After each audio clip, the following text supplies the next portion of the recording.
اور ایک روایت جس کو امام طبرانی نے اپنی موجم میں بیان کیا، اس کے علاوہ بھی محدثین نے اس حدیث کو ذکر کیا ہے کہ جب کچھ لوگ اللہ کے ذکر کے لیے جمع ہو کے بیٹھتے ہیں تو اللہ کے کچھ فرشتے ہیں جو مجالس ذکر کو ڈھونڈتے ہیں۔ ان کی تخلیق کا مقصد یہ ہے کہ مجالس ذکر میں جائیں، آفاق کے کونے کونے اور گوشے گوشے میں وہ سیر میں رہتے ہیں ہر وقت، اور جہاں مجالس ذکر ملے وہ پہنچ جاتے ہیں۔ تو جب کسی جگہ پہ ذکر ہو رہا ہو تو وہ فرشتے پہنچتے ہیں وہاں اور اپنے نوری پروں سے اس محفل کو ڈھانپ لیتے ہیں، اور اس غرض سے اور گھومنے والے فرشتوں کو آواز دیتے ہیں۔ وہ آواز بھی بیان فرمائی حدیث میں، کہتے ہیں ہلموا الی بغیتکم، ہلموا الی حاجتکم، اور میاں جس کو تم ڈھونڈ رہے ہو وہ تو یہاں ہے، ادھر آ جاؤ، تمہاری چاہت یہاں ہے۔ تو فرشتے پھر وہاں جمع ہونا شروع ہو جاتے ہیں، یہاں تک کہ اس مجلس سے لے کر آسمان تک فرشتوں کی قطاریں لگ جاتی ہیں۔ جو ذکر ہوتا ہے اس کو لے کر اپنے رب کے حضور فرشتے حاضر ہوتے ہیں، باوجود علم کے اللہ تعالیٰ پوچھتا ہے میرے فرشتوں کہاں سے آئے ہو؟ عرض کرتے ہیں مالک فلاں جگہ کچھ لوگ تیرے ذکر میں بیٹھے ہوئے تھے۔ اللہ تعالیٰ جل شانہ ارشاد فرماتا ہے کہ وہ میرے بندے کیا کرتے تھے؟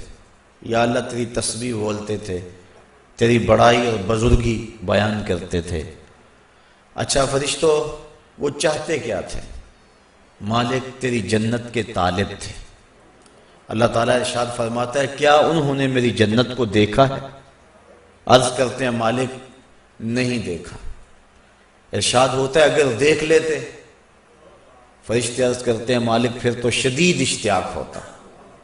اچھا اور کیا چاہتے تھے؟ یا اللہ تیرے دوزخ سے پناہ مانگتے تھے، میرے دوزخ کو انہوں نے دیکھا ہوا ہے؟ یا اللہ دیکھا نہیں۔ اگر دیکھ لیتے تو پھر تو بہت زیادہ ڈر اور خوف ان کے سینے میں آ جاتا۔ اللہ تعالیٰ ارشاد فرماتا تم گواہ ہو جاؤ میں نے اپنے ان بندوں کی مغفرت فرما دی۔ جب فرشتوں کو یہ مجدہ جاں فضا ان بندوں کی بخشش و مغفرت کا ملتا ہے تو وہ عرض کرتے ہیں کہ مالک اس مجلس کے اندر کچھ لوگ اس غرض سے نہیں آئے تھے، مجلس میں موجود کچھ لوگوں سے انہوں نے ملنا تھا، تو وہ ان کے انتظار میں آ کے مجلس کے کونے میں بیٹھے رہے کہ جب وہ فارغ ہوں گے تو ہم ان سے ملیں گے۔ تو ان کا مقصد اور مقصود اس میں آنا نہیں تھا۔ تو اللہ تعالیٰ ارشاد فرماتا ہے کہ میرے بندوں میں نے اپنے ان بندوں کو بھی بخش دیا۔ کیوں؟ ہم القوم لا یشقی جلیسہم، کہ یہ ذکر کرنے والے ایسی قوم ہیں کہ جن کے پاس بیٹھنے والا بھی بدبخت نہیں رہتا۔ اٹھ فریدا ستیا تے میلا ویکھن جا، وت کوئی بخشیا مل جاوے تے تو ہی بخشیا جا۔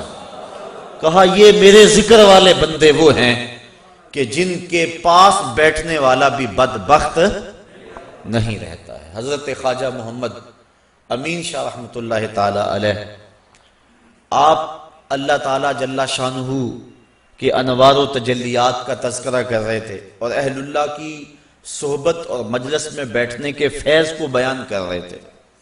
ایک شخص جو عقل کے بل بوتے پہ سوچنے کا عادی تھا وہ کہنے لگا جو شخص ذکر کرتا ہے اس کو تو برکت ملے گی، لیکن جو پاس بیٹھا ہے اس نے تو ذکر کیا ہی نہیں تو اس کو برکت کیسے ملے گی؟ تو آپ نے فرمایا کہ صحبت کا فیضان اسے بھی پہنچا، لیکن وہ ماننے پہ نہیں آ رہا تھا۔ بزرگوں کا طریقہ ذرا مختلف ہوتا ہے، وہ جنگ و جدل اور مناظرے کا روپ اختیار نہیں کرتے، جب انداز ایسا بننے لگے تو وہ اپنا انداز بدل لیتے ہیں۔ انہوں نے گفتگو کو چھوڑ دیا۔ تھوڑی دیر کے بعد گرمیوں کا موسم تھا، خادم حاضر ہوا، کہا یار وہ پنکھی لے کر آؤ گرمی بڑی لگ رہی ہے۔ خادم حاضر ہوا، اس نے آپ کو اس پنکھی سے ہوا دینا شروع کی۔ 2-4 لمحے گزرے تو پاس بیٹھے شخص کو فرمانے لگے بھائی ہوا آ رہی ہے؟ کہا ہاں آ رہی ہے۔ کہا یہ تیرا نوکر تو نہیں ہے؟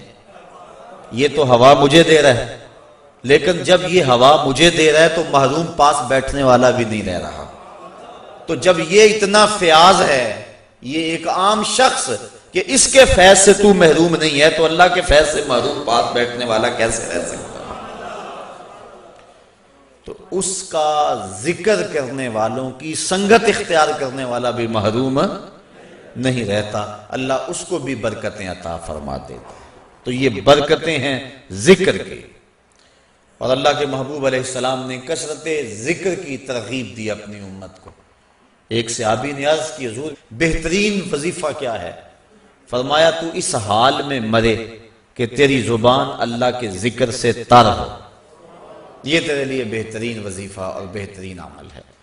تو اللہ کا ذکر ہر لمحہ، ہر آن، ہر ساعت جاری رہے۔